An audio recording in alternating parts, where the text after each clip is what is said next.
Ilyes, comment tu vas? Ça va et toi, Kevin? Ça va la forme? Tranquille? Ouais, nickel. Bon, ben, c'est toujours un plaisir de te recevoir sur mon podcast. Merci beaucoup. Hein, L'autre fois, c'était au Boxing Squad. C'est ça. Voilà, il y avait un combat qui s'annonçait donc à Marseille. Ouais, c'était à l'Arena Goliath. Ouais. Ça va, victoire? Ça s'est bien passé? Ouais, victoire sans prendre de risque.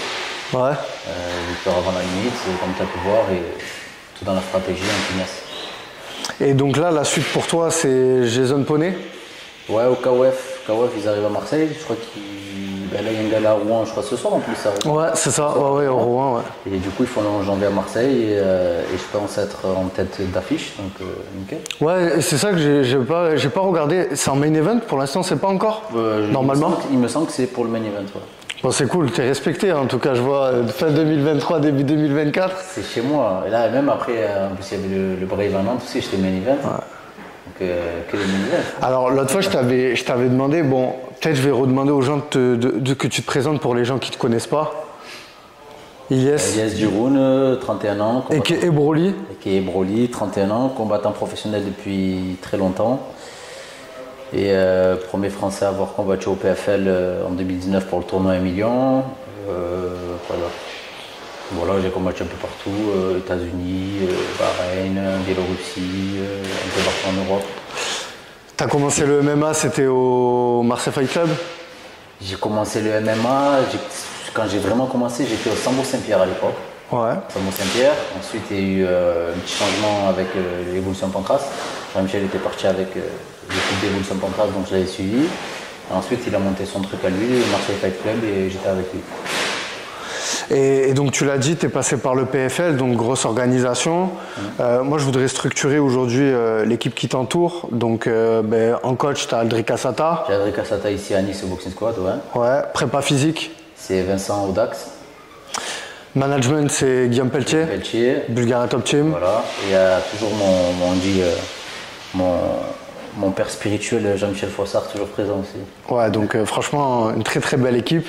Et bien sûr, on va revenir sur l'événement au KOF. Donc Jason Poney, toi tu le connais, j'imagine? Ouais, bien sûr, mais il a combattu juste après moi au PFL. Ouais, c'est ça. Ouais, voilà, c'est la saison 2 saisons après, je crois. Donc, ouais, voilà. Qu'est-ce que tu penses, toi, de Jason Poney? C'est un bon striker. C'est un bon striker, il avait fait bonne impression quand même au PFL, il avait perdu, il s'était fait soumettre je crois les 2 fois, mais il avait fait un beau deuxième combat parce que j'avais regardé à cette époque. Il avait même sonné le mec, etc. et tout, c'est un très bon striker. C'est un ancien combat quand même qui a beaucoup de combats, donc je pense que ça va être un très bon combat. Ouais, et franchement, sur le papier, c'est un gros combat. Franchement, je voulais saluer l'organisation du KOF d'organiser un tel combat. C'est serré sur le papier, et je pense que ça va striker. C'est sûr que ça va striker, on est 2 strikers. Après, voilà, ça reste un combat de MMA, donc il n'y a pas que le striking. Hein. Donc sinon on aurait fait du pied-point direct. C'est ça. Mais voilà, ça reste un combat de MMA. Pour revenir sur les combats que tu as fait à Marseille, donc là récemment c'était au Dôme. Là, ça va être au Palais des Sports. Palais des Sports. C'est les 2 seules fois où tu as combattu à Marseille. Il y a eu d'autres fois en MMA. Je crois qu'en MMA, c'est. En MMA, c'est les seules fois. Et avant ça, c'était du Pancras, les gars-là que j'avais fait à Marseille. Et donc la première fois, ça a été du coup à la GM. Et là, cette fois, ça sera la deuxième fois. J'imagine, Ilyes, que tu refuses jamais personne de toute façon pour. Moi, c'est même pas moi qui gérais à accepter ou refuser. Okay. Moi, je laisse tout Guillaume gérer. Il gère, il me dit bon, t'as ça, ok, c'est parti. Mais je vous dirais, il y a une motivation à combattre à Marseille quand même. Bien sûr, parce que il y a une pression un peu ou pas? Pression, excitation, et tout se mélange pour que tu fasses une bonne prestation. Tu vois, parce que je te jure. Ouais, bien sûr. Ouais. Tout se mélange pour que tu sois bien concentré, bien sûr, et que tu kiffes, tu prends vraiment ton plaisir et que tu dis bon, je suis chez moi et je vais montrer ce que je sais faire. J'ai toujours eu l'habitude de combattre à l'étranger en tant qu'outsider. Et d'être chez toi, au public avec toi, c'est pas mal aussi. Ouais, tu préfères franchement ça? Parce que je sais qu'il y a des combattants qui, eux, justement, préfèrent aller en terrain hostile, être, tu vois. Franchement, je te dis la vérité, j'ai pas vraiment de préférence. Mais les fois où j'ai combattu à Marseille, ça s'est toujours bien passé. Donc, voilà, c'est pour ça. Ouais, notamment la dernière à l'Arena Goliath, j'étais présent sur place. Franchement, c'est allé vite. D'ailleurs, j'ai vu passer quelques critiques, notamment sur ce combat. T'en as pensé quoi? Quelle conclusion t'as fait? Parce que t'as quand même gagné. Ouais, avant la limite. Voilà, avant la limite. Les gens, ils ont trouvé le combat un peu ennuyeux. Moi, j'avais un mec, du coup, en face de moi, qui est énormément droitier, qui s'est positionné en gaucher, donc directement ça m'a un petit peu surpris. Je dis ok, d'accord, moi qui suis gaucher ça me dérange pas, mais bon, je me dis ok. Et ça se voyait qu'il attendait beaucoup le contre, et notamment parce que justement j'avais perdu le combat juste avant contre le Brésilien là. Lucas Martins contre Brave, où justement il m'a accueilli sur une contre, et ça se voyait qu'il essayait de faire la même stratégie, mais c'était lisible. C'était lisible. Et je voyais cette jambe devant moi qui traînait, donc j'ai commencé à shooter et j'ai vu que dès les premiers low kicks, il a commencé à grimacer. Je me suis dit, bah, tu sais quoi, bon, déjà quand tu reviens déjà d'un KO, c'est ton combat juste après, c'est un peu difficile d'apprendre. L'appréhension est un peu différente, tu vois, par rapport aux anciens combats et tout ça. Moi, c'est la première fois que je perdais comme ça. Donc du coup, j'avais une appréhension différente sur le combat qui a suivi du coup avec le Colombien. Et du coup, voilà, je suis moins rentré dans le jeu de la bagarre. Je l'ai fait plus en stratégie qu'en finesse. Ça a peut-être déçu des personnes. Mais en tout cas, le résultat est que, comme il a dit Guillaume, j'en ai parlé avec lui, il m'a dit t'as fait un combat de quelqu'un qui veut gagner son combat.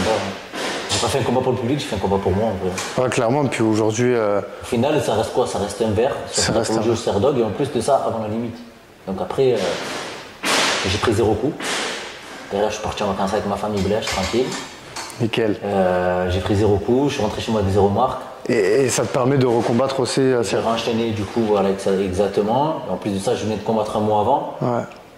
Tu vois, donc un mois avant, j'avais combattu, là je recombats un mois après. Pour rappel, Ilyes, il a été blessé, tu as eu 1 an et demi, 2 ans d'inactivité. 2 ans d'arrêt, j'ai eu. Là, c'est quoi? C'est toi qui justement veux enchaîner pour 2024? Ouais, en fait, moi j'avais parlé avec Guillaume. Je lui ai dit, tu sais quoi? Parce que l'horloge, elle avance malheureusement. Tu vois, j'ai 31 ans. 31 ans, ouais. 31 ans. Et l'année de mes 30 ans, je me suis fait le genou et j'avais prévu de tout niquer, tu vois. Et finalement, c'est pas fait parce que je me suis blessé au genou. Et j'ai dit à Guillaume, tu sais quoi? J'ai dit, tu sais, c'est bien les rêves, l'UFC, je veux faire ci, je veux faire ça. Donc vraiment, l'objectif que j'ai, c'est que là, j'ai 31 ans. Il me reste pas 1 milliard d'années devant moi. Je vais faire un maximum de combats pour que le jour où je dois arrêter, j'ai 0 regret. Et je suis allé au bout de ce que j'avais à faire. Voilà. Ben c'est honorable quoi. Et j'allais dire, est-ce que aujourd'hui tu vises une organisation, quelque chose, retourner au PFL peut-être? Je t'ai dit, franchement, j'ai pas vraiment de but concret dans une orga ou d'une ceinture ou quoi que ce soit. Toi, c'est combattre et prendre du verre? Je veux juste combattre. C'est même pas forcément prendre du verre, c'est juste prendre du plaisir, aller au bout de l'aventure. Parce que c'est pas juste une aventure sportive, c'est ma vie. En fait, j'ai mis ma vie dans ça, tu vois.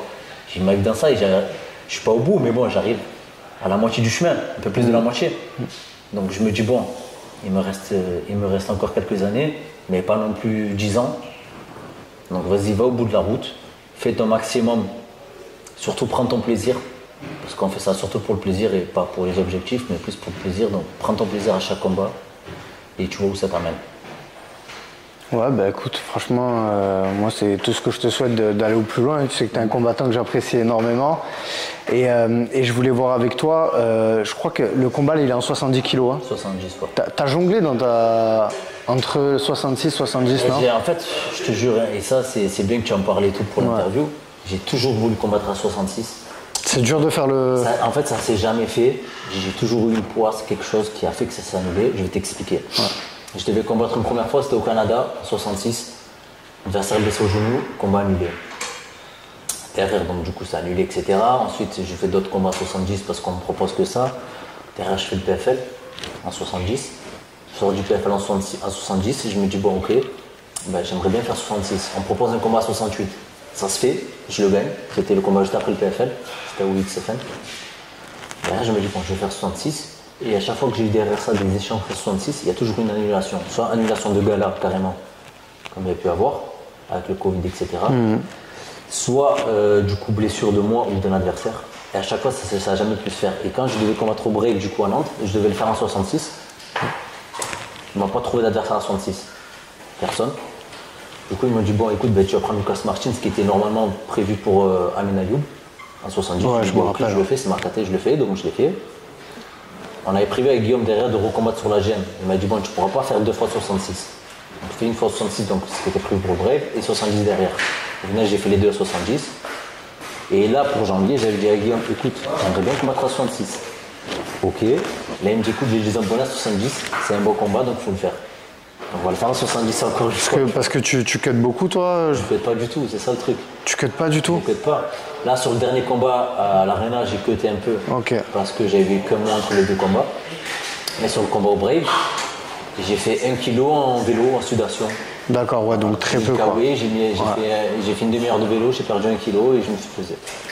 Ouais, parce que justement aujourd'hui c'est l'ère du cutting. On entend des combattants qui perdent 4-5 kilos lors d'un cut. Toi tu compenses peut-être par le volume, tout ça, la technique, l'expérience? Ben, au final, je trouve que j'ai pas énormément d'écart à arriver dans la cage avec mon adversaire, à part justement avec du coup Lucas Martins. Ouais, le déficit de puissance, ouais. Ouais, je l'ai vraiment senti, j'avais l'impression d'avoir Pereira en face de ça quand même, il était vraiment puissant, je l'ai senti vraiment puissant. Il était solide. Ouais. Et moi j'avais déjà vu sur d'autres événements du Brave, je le vois avec le KO de sudation, déjà arrive à la Fight Week, la réaction au KO de sudation, tu vois, comment il a sué. Ça t'annonce la couleur, ouais.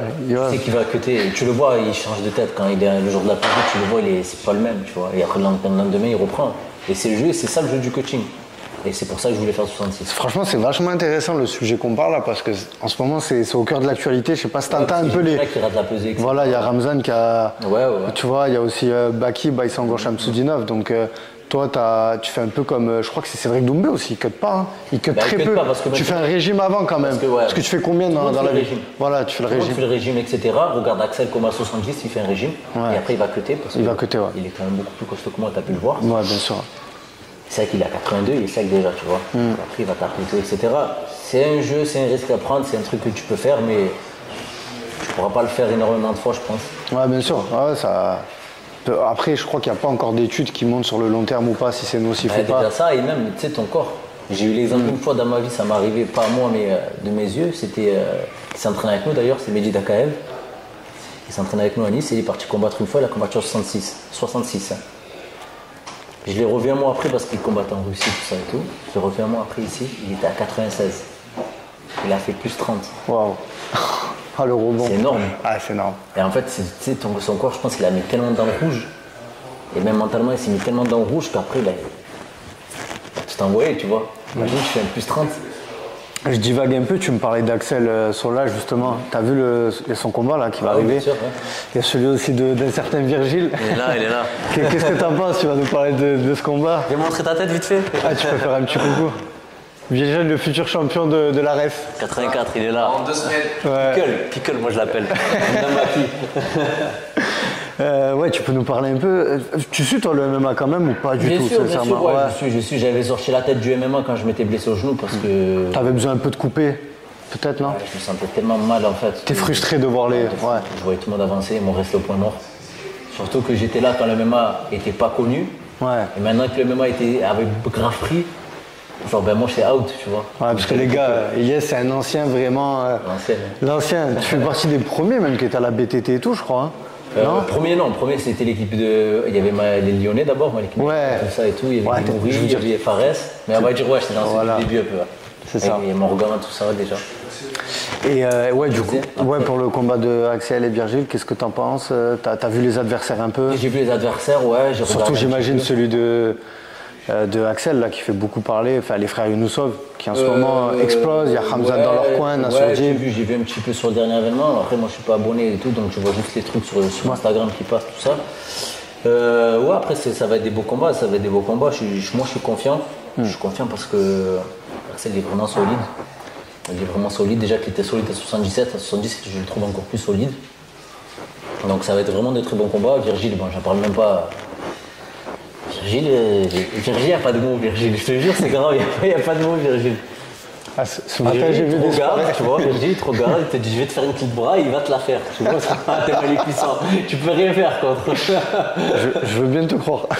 Il est trop puissant, Tu vois faire venir les trucs et tout, tu sais, je tourne avec des mecs, j'ai déjà tourné avec des mecs toujours plus puissants et tout. Le mec, il part sur une clé, tu sais, tu vas la défendre. Mais lui, tu la vois préparée, donc tu sais que tu vas la défendre, mais au final, tu veux la défendre, mais t'arrives pas parce qu'il est trop puissant. Donc, franchement, il a une puissance de pickle, d'un Baki, c'est le même. Et surtout, c'est le mec. Bah, Elias, je vais te souhaiter le meilleur pour ton combat. Bah, merci beaucoup. Il y a Jason Poney qui doit faire un petit tour sur After Fight, justement. Si tu as un petit message à lui adresser. Ben, j'ai vu qu'il combattait en décembre, avant de me combattre. Donc j'espère juste qu'il ne se blessera pas. Il sera là pour faire un beau combat avec moi et un beau spectacle pour le public de Marseille. Hein. Ouais. Donc voilà, c'est tout. Et la suite par rapport à ça, est-ce que déjà tu te projettes ou pas du tout tu te vois combien, je veux dire, faire combien de combats sur l'année 2024? Tu sais pas, tu laisses Guillaume gérer tout ça? Ouais, j'ai Guillaume gérer. Ouais. Et moi, j'ai dit à Guillaume, je l'avais dit, franchement, je vais te casser les couilles, mais je veux être Actif. l'un des combattants les plus actifs de la BTT, tu vois. Ouais. Donc là, j'ai regardé par rapport à l'opération du genou. Normalement, tu avais plus de temps que ça pour reprendre moi les combats. J'ai repris en juin, donc j'étais à 6 mois de mon opération qui venait de passer. Donc 6 mois après, j'ai pu recombattre carrément. Donc il y a eu la prépa et tout ça et tout. Derrière, j'ai enchaîné encore 2 combats d'affilée. Si j'aurais pu combattre en décembre, parce qu'il y avait des brèves en décembre, j'avais voulu le faire, mais c'est le brève qui ne m'ont pas donné de combat. Donc je veux combattre, tu vois. Ouais. Donc un peu à la Benoît Saint-Denis, mais à part que moi, j'ai pas de contrat qui me bloque vraiment comme Benoît, tu vois. Donc si je peux combattre au max dans plusieurs orgas, je le fais. C'est vu que tu me parles de Benoît, enfin je fais la parallèle parce que justement je voulais te demander, est-ce qu'il y a des combattants que tu aimerais affronter français, tu vois, ou même mondial, tu vois? Est-ce qu'il y a des combattants Non, j'ai pas de... T'as jamais eu envie d'affronter, un peu comme Faresiam, tu sais, il a toujours eu envie d'affronter Bobby Green quand il arrive à l'UFC et tout. Non, toi, t'as jamais eu ce mec que tu vois, pas que t'idolâtres, mais que t'as envie d'affronter, tu vois? Franchement, je réfléchis et franchement non, parce que j'ai pas de... Moi, tu sais, le combat que j'aurais bien aimé voir de toi, c'est contre Damien Lapillus. Ouais, à l'arrêt, ça aurait été un putain de combat. Ça aurait été un beau combat. Franchement, il est venu s'entraîner en plus ici. Ouais. Franchement, ça aurait été un beau combat. Donc sinon, pas d'adversaire en particulier? Franchement, moi, j'ai personne en tête. J'ai pas de target, comme on dit. Ouais. Non, peu importe, tout le monde y passe. C'est pas que tout le monde y passe, je vais pas faire le prétentieux, tu vois ce que je veux te dire, mais dès que j'ai une target, ben, c'est ma target et celui qui me désigne la target, ça va être Guillaume, tu vois. Ah yes. C'est Guillaume qui me dit, tu prends lui, je parle avec Aldrig, c'est bon, ok, allez valider, on y va, tu vois. Et ton surnom, c'est Broly? Ouais. Pourquoi ce surnom de Dragon Ball Z? Déjà, comme je t'ai dit, Dragon Ball Z, c'est pour le lancer maintenant. Putain, je me sens vieux quand je fais Dragon Ball Z. C'est One Piece maintenant. Maintenant, c'est One Piece, ouais. Et non, Broly, ça a toujours été un personnage phare dans Dragon Ball Z. Moi, je suis de l'ancien Broly, l'ancienne génération, tu vois, qui était le personnage calme dans son coin, etc. et tout. Et que juste la vue de Sangoku le rendait fou. Et en fait, c'est ça dans la cage, tu vois. Dès que je calcule pas mon adversaire, la pesée et tout, mais dans la cage, c'est parti, tu vois. Super. Bon, ben. En tout cas, ben, je serai à fond derrière toi pour te soutenir au KOF. Beaucoup. Voilà, les gars, allez suivre. Ça pareil aussi à mon adversaire la prochaine fois. Je les ai codés. que le meilleur gagne. Non, ben, je le cache pas, sur After Fight, je te suis et j'essaie de te mettre en avant au maximum. Et vraiment, c'est une fierté tu vois, de pouvoir, de par la proximité, voilà, à Nice, t'habites pas loin de chez moi, donc on se voit régulièrement, donc forcément, je t'encourage et... C'est bon, je suis Marseillais. Ouais, mais quand même, on va pas mettre ça au milieu, mais voilà. Bon, en tout cas, les gars, si vous êtes dans le sud de la France, il faut venir voir Ilyes, donc combattre au Palais des Sports à Marseille, au KOF, ça va être un gros événement. Franchement, le KOF, c'est une organisation là qui première édition, il y avait Roscoff, il y avait Oumar. Ouais, c'est ça, dinguerie. Là, je crois que c'est un partenaire, enfin c'est parrain Jérôme Le Banner. Ouais, c'est ça. Là, t'as Bison qui combat ce week-end, Azilder. Il y a Oussama Raïm. Ouais, il y a plein de gros noms, franchement. Enfin, cette organisation, elle est en train de signer tout le monde, quoi. Non, c'est bien. Donc voilà, franchement, c'est une très belle organisation. Donc voilà, allez suivre le KOF et surtout allez suivre Ilyes Djiroun Broly sur ses réseaux, lui donner de la force et force à toi pour ton fight. Merci beaucoup. Merci After Fight, merci beaucoup les gars.